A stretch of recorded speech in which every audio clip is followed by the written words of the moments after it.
그게 3장 내용을 보면 이제 이중과제론을 제기하신 어떤 담론의 발전 과정에서 한국이나 그 아시아의 식민성 문제에 대한 이제 고민이 됐고, 제가 거기서 상당히 이제 흥미롭게 본 거는, 그러니까 우리는 이제 식민지를 서구 근대에 의한 직접적 식민지가 아니라 일본이 수용한 근대에 의해서 일본이 이제 우리나라나 그 중국을 이제 식민화시키고 뭐 다른 동남아시아도 마찬가지의 상황이에요. 보면은 이제 우리가 되게 그 근대주의적인 경향이 상당히 강한 나라에 속한다고 볼 수 있는데, 우리 의식 중에 이 식민성과 근대의 문제가 분리돼서 이렇게 생각되는 문제가 있는 것 같아요. 그래서 일본의 식민지는 일본의 어떤 예외적인 거고, 사실 우리 일본의 식민지를 벗어나는 데 있어서는 어떤 서구의 근대적인 어떤 힘에 기대 갖고 또 이런 것들이 이제 지금까지 우리나라에서 지적으로나 이런 데서 보면 되게 서구 중심주의가 특히 엘리트나 아카데믹한 영역에서 굉장히 지배적인 힘을 발휘하게 하는 요인으로 작용이 된 것 같다라는 생각을 이번에 다시 했는데,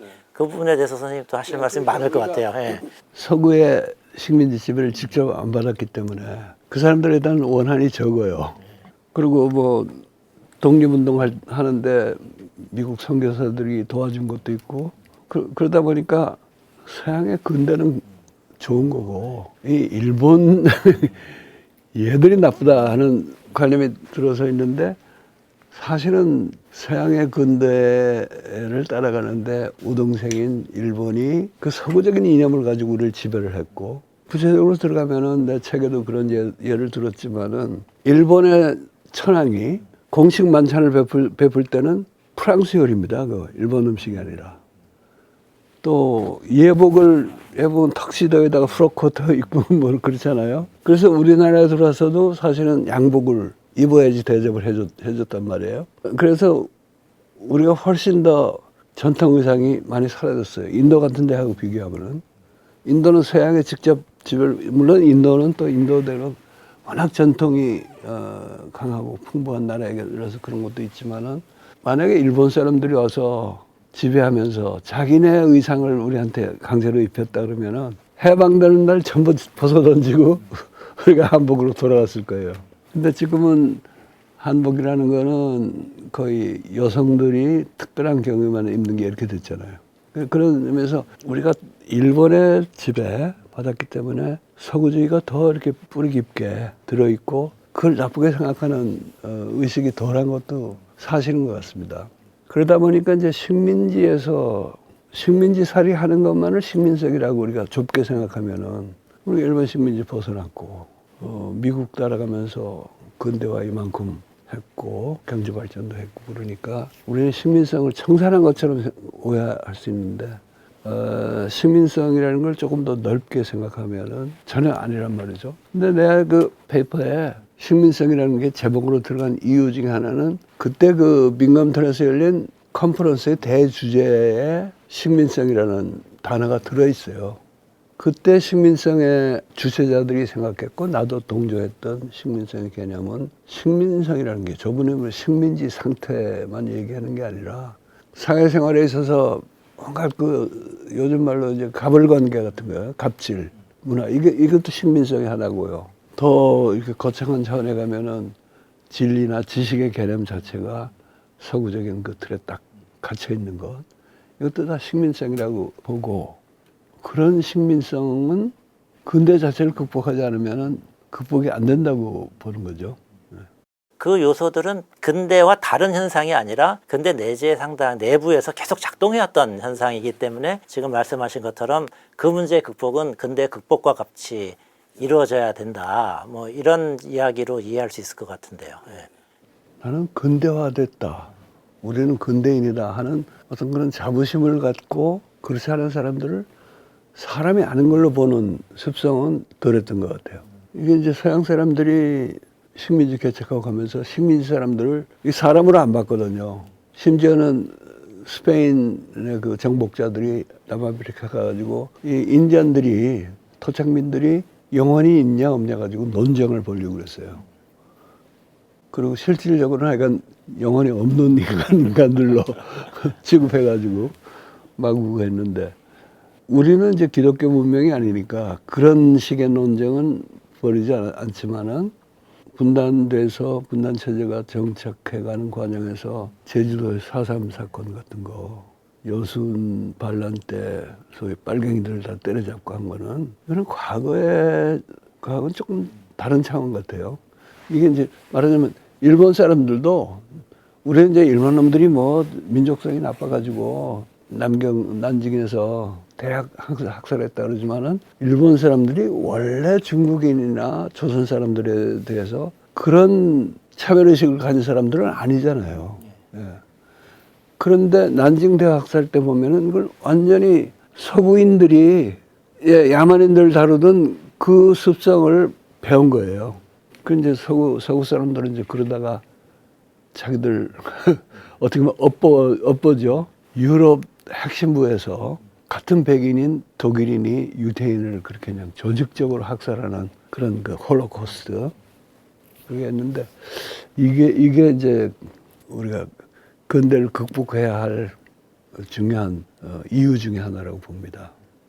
이 이중과제와 관련돼서 이제 적응과 극복에 대한 얘기 쭉 했는데 사실 그래도 이제 사람들이 이제 궁금해하는 거는 어떻게 하면은 어떻게 하면이냐는 문제가 또 이제 나오는 것 같아요. 그러니까 뭐 이중과제 얘기하면 아마 선생님 많이 들으시겠지만 한편에서는 근대 극복 얘기하면 좌빨의 또 모식이다 하면서 이제 비판하는 사람들이 있고 뭐 그거야 뭐 우리가 크게 신경 안 써도 될지 모르겠는데 적응을 같이 얘기하니까 또 근대 극복을 지향하시는 분들은 적응은 사실상 결과적으로는 뭐 이렇게 추수와 같은 결과다. 뭐가 극복의 어떤 가능성이 있느냐 이런 이제 반론들을 또 하시는 분들이 있어요. 선생님께서는 이제 아마 지금 우리한테 실천 단위로 봤을 때 민족이나 국가 단위에서 어떤 변화를 우리가 얘기할 때는 그 근대 적응과 극복의 이중과제 어떤 실천적 공간을 일단 분단 체제론을 매개로 해서 설정하고 거기에서 이 가능성들을 이제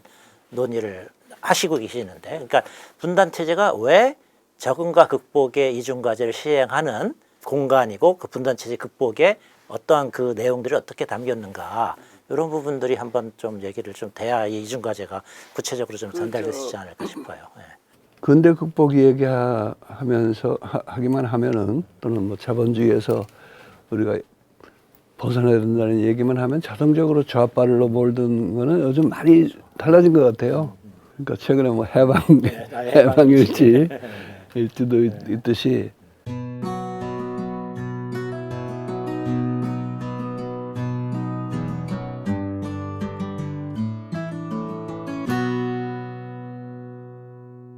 하긴 이 자본주의 여기서는 왜 해방돼야 된다 하는 생각은 다 있는데 다만 단기간에 그렇게 되리라고 믿는다든가 아니면은 폭력을 써가지고 유산 계급을 타도하고 해야 된다 그러면은 이제 그때는 좌빨 얘기가 나오게 돼 있고 그건 질적으로도 비판받아야 할 입장이라고 보거든요. 그래서 국내외적으로 나는 그런 점에서는 우리 분위기가 많이 좋아졌다고 봅니다. 분단 체제 극복하고 이제 이걸 연결시키는 거는 자꾸 사람들이 아직도 분단 체제 극복 그러면 그냥 통일을 생각해요. 통일 되겠냐? 뭐 여론조사해 보니까 젊은이들이 뭐 통일에 관심 없더라 이런 식으로 하는데 나는 여론조사를 분단 문제를 가지고 해야 된다고 생각하거든요. 당신을 제약하고 있는 이러이러한 현실, 청년들이 분노하고 절망하는 현실들이 있잖아요. 그게 분단하고 상관이 있다고 생각하느냐 그러면은 깊은 연구가 없더라도 되게 상관은 있다는 편이 많이 나올 것 같고 이제 거기서 한 걸음 나가는 게 이게 이제 학자들의 임무인데 그 분단이라는 게 그냥 분단이 아니고 체제화된 분단이다. 그래서 이게 벗어나는 게 간단한 일이 아니다 하는 거를 국민들한테 알려주고 심지어는 얼핏 봐서 분단하고 관계없어 보이는 현실도 전부 이렇게 분단으로 하나의 체제 속에 얽혀 있다는 거를 학자들이 자기도 공부하고 남에게도 가르쳐야죠. 근데 그게 지금 너무나 안 돼 있고 오히려 일반 민중들은 정말 해방일지를 보듯이 그런 실감이 점점 커가는데 학자들은 아닌 것 같아요, 되게. 학자들도 상당수는 기득권층에 속한다고 보면 극복의 의지가 이렇게 강하지 않을 수 있는 특히 교수들은요. 뭐 나도 옛날에 교수였고 지금 이 교수는 현직 교수지만은 그런 거 안 해도 월급 딱딱 나오잖아요. 사회 나가면 교수님하고 대우받고 소위 페널티가 없어요. 틀린 얘기 하거나 맞는 얘기를 하려는 의지가 없어도 그냥 하던 대로 잘 살고 있으니까. 그런데 그러면 진짜 학자가 아니죠, 그거는. 사회적으로 이렇게 무조건 대접해주고 하는 것도 있지만은 동료 학자들 간에 비평이 없어요. 그렇잖아요. 예.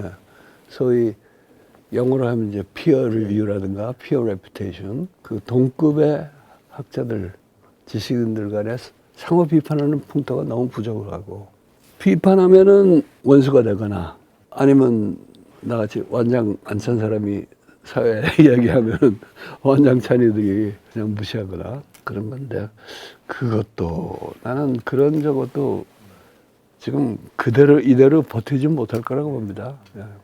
아무튼 안 읽는 것도 문제인데 분단 체제 극복하면은 통일하자는 거냐? 단순히 우리가 옛날에 가졌던 통일을 그대로 그냥 하자는 게 아닌, 우리가 이중과제적인 실천을 하는 과정이고, 분단 체제 극복이 그것이 그냥 또 옛날식의 나라가 아니라 한반도식 나라 만들기, 이렇게 말씀을 하셨는데, 아무튼 오해들이 많으니까 이 부분을 좀 설명을 더 해주셔야 될 것 같아요. 나라 만들기라 그러면 뭐 그거 자체가 지금 시비 거는 사람 별로 없는데, 사실은 이게 한반도식이라는 게 붙은 게 이게 재밌는 얘기죠. 왜냐면 다른 데서 하는 나라 만들기하고는 다른 독특한 방식이다 하는 거를 일단 설정해 놓고, 우리 시대의 한반도식 나라 만들기는 분단 체제 속에 살고 있기 때문에 제대로 된 나라를 아직 만들지 못했다 하는 주장이 담겨 있고, 그리고 따져보면은요, 식민지 이전에는 물론 주권 국가이고 통일 국가였지만은 그건 왕조, 전제 왕조였잖아요. 그 전제 왕조에 대해서 적극적으로 저항하면서 새로운 나라를 만들자 하는 움직임이 19세기에 벌써 우리 일어났거든요. 동학이 아주 대표적인, 때가 무르익지 않아가지고 성과를 못 거두고 탄압을 받고, 그래서 농민들이 봉기한 거 아닙니까? 1894년에. 그래서 전쟁 끝에 결과는 뭐 참담한 패배였지만은 그 과정이나 또는 그때 희생 자체가 이게 어디 가는 게 아니거든요. 그것이 이제 두고두고 한반도식 나라 만들기에 한 밑거름으로 지금도 남아있다고 보고, 그 다음에 이제 크게 터진 게 식민지가 된 직후에, 식민지가 된 지 불과 9년 만에 3.1 운동이 나오잖아요.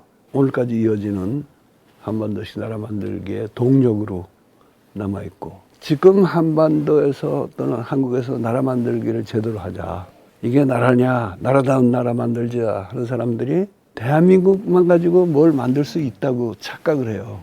이건 우리 조상들이 꿈꿨던 나라 만들기 아니에요. 이거는 동학도 그렇고 3.1운동도 그렇고 분단을 전제하고서 반쪽 영토에서 나라다운 만들자 하는 생각 꿈에도 없었던 거 아니에요. 상해 임시정부도 그랬잖아요.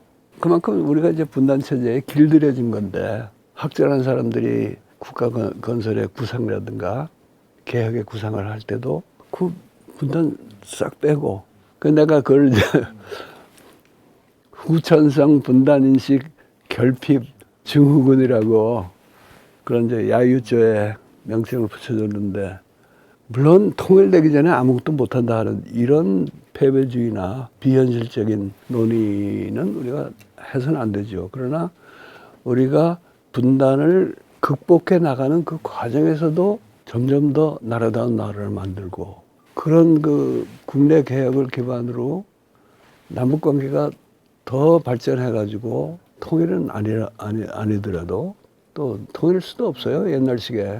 나는 그거를 남북의 점진적이고 단계적이고 창의적인 재통합, 그거를 이루는 가운데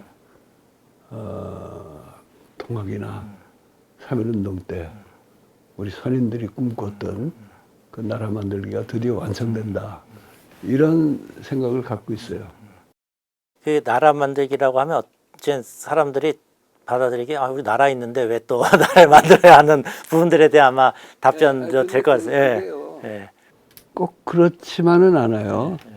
건국 뭐 이렇게 말하면 좀 그렇게 그런 반응이 나오는데, 영어로도 네이션 빌딩 그러면은 형식적인 건국이 이루어진 이후에도 제대로 된 네이션을 만든다 하는 개념이 있거든요.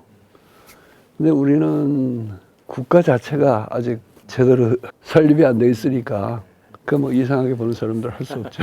이게 그러니까 사람들이 이 부분에 대해서도 되게 이중적인 것 같아요. 하나는 아까 계속 얘기한 우리가 뭐 선진국 됐다고 하고 실제로 이제 국가의 역량 굉장히 다른 나라랑 비교해도 이제 강해졌는데 거기에 대해서 자부심 가질 때는 자부심을 가질 수가 있지만 어울리지 않는 여러 가지 우리나라의 문제점들이 있거든요. 그러니까 예를 들면은 남북관계에서만 봐도 뭐 군사비가 뭐 북한 GDP에 거의 가까운 수준 지출한다고 하면서도 전쟁하면 질 거라고 생각하는 그리고 그것 때문에 작전권을 우리가 가지면 안 되고 미국이 계속 가져야 된다. 이런 현실이 같이 존재한다는 게 이게 조금 어울리지 않는 거니까 이런 문제를 해결해야 정말 나라 만들기가 되는 거겠죠. 예. 백낙창 TV 이거 개국하고서도 그런 말 했는데 우리가 이제 선진국다운 여러 그런 지표상으로도 그렇고 내용상으로도 훌륭한 면을 많이 성취했는데 거기에 대한 정당한 자부심을 가져야 된다고 봅니다. 그러나 이것과 지적한 다른 면 주로 지금 남북관계라든가 군사주권 이런 얘기를 하셨지만은 그게 아니고 아까도 얘기한 그 뭐 식민성이라든가 우리 내부의 식민성 외국인들을 볼 때 우리는 그런 그 서양 식민주의 제국주의에 이게 동화된 사고 이런 것의 그 심한 정도를 생각하면은 선진국이 아니거든요. 그래서 나는 이제 그런 표현을 썼는데 한국은 선진국도 아니고 후진국도 아니고 아주 희한한 분단국이다. 그런데 희한한 분단국은 선진국적인 요소와 후진국적인 요소가 다른 지역에서는 볼 수 없는 아주 희한한 배합을 이루고 있다 이렇게 봐야죠. 이중과제라는 게 이제 지금 저희들 얘기 맥락에서 보면 주로 이제 서구에서 자본주의 근대가 만들어지고 그 상황에 대한 여러 가지 대응들이 이제 되면서 여러 가지 사상적 모색이 있었고 우리는 이제 한반도에서 논의를 하면서 이중과제론까지 왔는데 좀 어려운 주제일 수 있고 지금까지 맥락과는 좀 달라질 수도 있는데 제가 느끼기에는 이제 이중과제론이나 그 둘러싼 여러 가지 이야기가 이제 서구식 담론에만 의존하는 건 아니고 우리가 가지고 있는 어떤 그 우리 전통 사상이나 동아시아 사상에서 어떤 잠재력과도 조금 연결되는 부분들이 있는 것 같아요. 지금까지 상황에서 좀 그 진전 상황들이라 그럴까? 거기서 우리가 좀 중요하게 좀 봐야 될 지점이 뭔가에 대해서 일단 좀 말씀을 드렸으면 합니다. 예. 월러스틴하고 대담하면서 좀 그 동양의 도 개념이라든가 지혜, 소위 지혜의 위계 질서 이런 문제를 새겼는데 도 개념은 뭐 거기가 얼마나 동의하는지 모르지만 특별히 저걸 하지 않았는데 지혜의 위계 질서라는 용어는 잘 안 먹히더라고요. 또 내가 생각해도 그거는 그런 식으로 말해가지고는 좀 먹기가 어렵고 그래서 이제 그걸 서양 사람들한테 어떻게 설명하고 표현하느냐 하는 건 숙제로 남겨놓고 우리식으로 말한다면은 아까 우리가 서구적인 그런 서구주의적인 관념에 너무 이렇게 얽매여가지고 근대 서구에서는 말하는 지식이라는 게 주로 과학적인 지식이거든요. 그래서 그 과학적인 지식과 별도의 어떤 지혜 그러면은 실용적인 지혜, 슬기 이 정도로 생각하지 지혜라는 개념이 없어요. 사실은 아주 없는 건 아니고 영어에서 인텔리전스 그러면은 지능이라는 뜻도 있지만은 그런 지혜, 예지라는 뜻도 있어요. 근데 그런 얘기하는 건 이제 문학평론가들이 얘기를 하고 철학자들은 그런 얘기를 안 하죠. 그런데 그게 우리 지식사회의 큰 결함인데 우리는 원래 지혜와 지식을 구별해왔고 이 지혜라는 게 어떤 의미에서 더 중요한 것이고 이제 그런 전제로 출발하면은 지식을 통해서 지혜를 알아볼 수가 없잖아요. 지혜를 알아보는 것도 지혜란 말이에요. 그 사람이 나보다 더 지혜로운 사람이다 하는 걸 알아보고 인정하고 그걸 따르는 거야말로 이게 진짜 지혜거든요. 그리고 이제 그것도 다른 일면은 나보다 지혜가 덜 한 사람을 지혜롭게 만드는 것도 지혜 있는 사람의 할 일이고 그런 의미에서 우리가 무조건 평등만 얘기할 게 아니라 이런 지혜의 개념 또 더 지혜롭고 덜 지혜롭고 그런 차이 이것을 인정하면서 평등사회를 추구해야지 평등도 제대로 이루어질 수 있다 하는 뜻으로 이제 그 지혜 위계 질서 얘기를 꺼냈던 거예요. 이거야말로 근대주의적 지식의 개념을 근본적으로 이렇게 바꿔야 되는 거고. 가령 막스 같은 사람이 이중과전론의 선구자라고 나는 생각하지만은 그러기 위해서 막스도 종래의 지식 개념을 많이 바꿔놨잖아요. 이론과 실천의 관계라든가 변증법도 또 해결의 변증법하고는 또 다른 유물주의적인 변증법 뭐 이런 식으로 했지만은 역시 그 막스의 그런 프로젝트도 제대로 성공하려면은 동아시아의 도 개념이라든가 이런 지혜 개념하고 합해야 된다고 생각하고 이렇게 합해진다는 거는 근대에 적응하면서도 극복하던 하는 이 이중 과제의 완수가 거의 다 이루어져서 다음에 전혀 새로운 시대를 연다 하는 뜻이 되거든요. 그래서 나는 동아시아의 개념인 동시에 사실은 이건 한반도 특유의 사상인데 옛날식의 그런 천지개벽이 아니고 지금 이 세상이 수은의 표현대로 하면 다시 개벽을 하고 또 다른 그 성현들의 말씀에 의하면 후천 개벽 이루어지는 이 개벽 세상을 만드는 일이 된다고 봐요. 그래서 이중과제론에서 그런 동아시아적 사고방식의 재발견 또 그것을 우리가 수용해서 하는 것은 그냥 개혁이라는 개념 가지고는 안 되고 개벽까지 가야 된다는 게 이제 그런 주장해 온 거죠. 이 개벽이라는 게 이제 원불교 비교에서 이제 그 물질 개벽이 되니 정신 개벽하자. 사실 개벽 같은 게 하면은 사람들이 너무 조금 옛날식의 담론들을 가져와서 지금에 적용시키는 것이 아닌가라는 좀 의문을 제기하는 것 같아요. 아마 이중과제론과 개벽을 연결시켜서 논의하면은 약간 개벽이 단순히 그런 옛날 그 담론이 아니라 그것이 지금까지 의미가 있는 어떤 것으로 연결시키는 작업으로서의 의미가 있다고 생각은 하는데 그 부분 조금 더 우리가 지금에 있어서의 개벽 사상이 갖는 의미 나는 이제 그 작업을 하는 과정에 제일 중요한 게 아까 이 교수도 인용하신 조태산 박중빈 선생의 그 개교표 원불교 개교표에 물질이 개벽되니 정신을 개벽하자 그러는데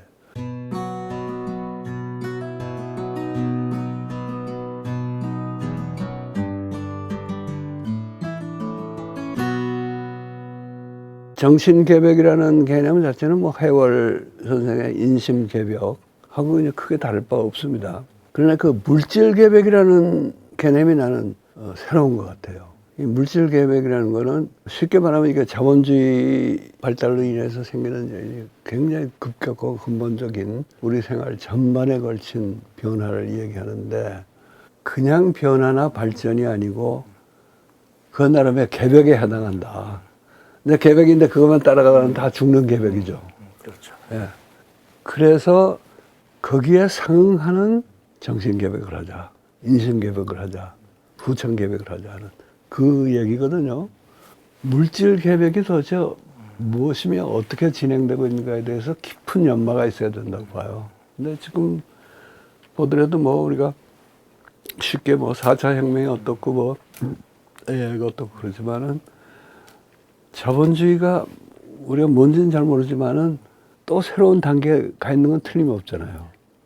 그리고 이 새로운 단계가 얼마나 눈부시게 진전되고 있고 그걸로 인해서 우리 생활 전반에 걸쳐서 중대하고 심각한 변화가 이루고 있는가 하는 거를 제대로 알아차리면서 그걸 해결할 수 있는 그 문제를 해결할 수 있는 우리 정신개벽 그러니까 이거는 실천의 문제하고 유리된 건 아니에요. 오히려 실천의 문제하고 떼어서 하면은 이제 그야말로 낡은 수양론이나 이런 게 되어버리는데 이런 연마에 입각해서 상응하는 정신개벽을 하자 하는 운동을 벌인다면은 나는 그 무슨 원불교 교단이나 교리에 얽매일 일은 아니고 다만 소태산이라는 분이 선구적으로 그런 깨달음을 얻었고 그걸 우리한테 가르쳐 준 거죠. 우리가 원불교 교도냐 아니냐가 중요한 게 아니고 또 유감스럽지만 지금 원불교 교단은 물질개벽에 대한 그런 연마를 한 분이 거의 나는 별로 안 보입니다. 그래서 그런 식으로 하는 것이 카르 막스가 생각했던 근대의 이중 과제를 원만하게 수행하는 길이 된다고 봐서 이중 과제로는 결국 개강론까지 가야지 된다고 주장하고 있는 거죠. 마지막 말씀이 이제 이중과제론이 이제 개병론까지 가야 된다라는 걸로 맺었고, 정말 제목이 공부길인데 앞으로 공부를 많이 해야 된다는 그런 말씀이자, 또 앞으로 이 이중과제론이 어떻게 개벽으로 갈 것인가에 대해서는 또 앞으로 이 백낙시장 TV에서 또 이야기할 수 있는 기회가 또 있을 거라고 생각을 합니다. 예, 제가 오늘 쭉 얘기를 하면서 선생님도 여러 번 말씀하셨어요. 이중과제론이 추상도가 상당히 높은 담론의 영역이어서 이것을 사람들과 어떻게 소통할 것인가에 대한 고민도 많으시고, 또 그걸 위해서 이제 작업도 지금 이런 책 작업도 지금 하고 계시고 하는데, 뭐 오늘 대화를 통해서 약간 그 부분들을 어떤 식으로 접근해야 되고 앞으로 어떤 공부 과제가 있다라는 것들을 우리 시청자분들께서 조금 이해를 하셨다면 좀 좋은 성과가 아니었을까 이렇게 생각합니다. 예. 감사합니다. 예, 감사합니다. 네. 이렇게 완장 차신 분이 이렇게 성의 있게 토론해 주시고 경청해 주셔서 오늘 참 즐거웠습니다. 시청자 여러분, 백낙청 TV 찾아주셔서 감사드리고요. 앞으로도 또 많이 찾아주시길